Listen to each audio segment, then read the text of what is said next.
Tonight, you will consider a proposal that includes offering Clovis Unified employees a 7% adjustment to the salary schedule. In most years, a 7% adjustment would be generous. Unfortunately, 7% is not enough to close the gap Clovis Unified educators experience relative to other districts, or to mitigate the 8.3% inflation rate we all currently face, and it's certainly not enough to do both. We didn't get into this work for the money. We love teaching, we love our students, we love our schools, but we are seeing what happens when a district fails to maintain competitive salaries for the professionals who actually do the work of educating students.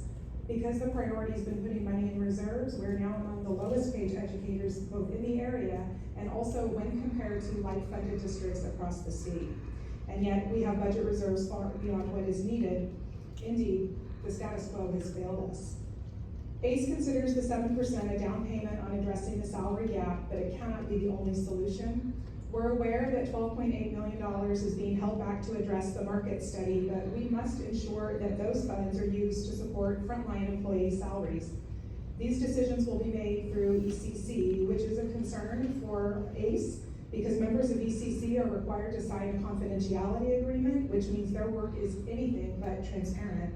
Although there are many representatives serving on ECC, none of them are permitted to share the work that they are doing. So their decisions are made largely in secret.